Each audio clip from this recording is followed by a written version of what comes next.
வணக்கம், நான் டாக்டர் சந்தியா. இன்னைக்கு நம்ம நுரையீரலில் ஏற்படக்கூடிய COPD இந்த நோயை பற்றி தான் பார்க்க போகிறோம்.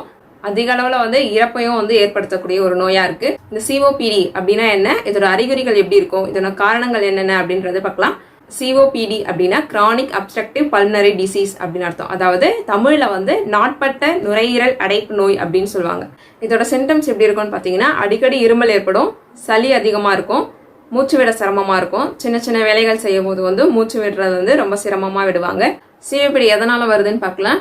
அதிக அளவில் ஸ்மோக்கிங் பண்ணுறதுனால, இண்டஸ்ட்ரியல்லேருந்து வரக்கூடிய அந்த புகையை சுவாசிக்கிறதுனாலையும், இல்லைனா நம்ம வீடுகளில் ஏற்படக்கூடிய என்விரான்மெண்ட்டில் சுற்றி இருக்கக்கூடிய அந்த டஸ்ட்டுனாலையும், ஊதுபத்தி புகை, கொசுவத்தி புகை, இந்த மாதிரியான புகைகளாலையும் நம்மளோட லங்ஸ் இரிட்டேட் ஆகி அதில் இருக்கக்கூடிய மூச்சு குழாய்கள் எல்லாமே டேமேஜ் ஆகி இந்த COPD காஸ் பண்ணுது.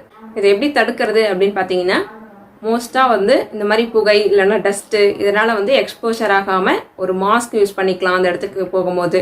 அதே மாதிரி புகைப்பிடிக்கிறத குறைக்கிறது மூலமா இந்த COPD ஏற்படாமல் தவிர்த்துக்கலாம். புகைப்பிடிக்கிறவங்க பக்கத்தில் இருக்கிறதையும் நம்ம தவிர்த்துக்கணும். இந்த வீடியோ யூஸ்ஃபுல்லாக இருந்துச்சுன்னா ஷேர் பண்ணுங்கள், லைக் பண்ணுங்கள், நம்ம சேனலை சப்ஸ்கிரைப் பண்ணி வச்சுக்கோங்க. இன்னொரு நல்ல வீடியோவில் சந்திப்போம். தேங்க்யூ ஃபார் வாட்சிங்.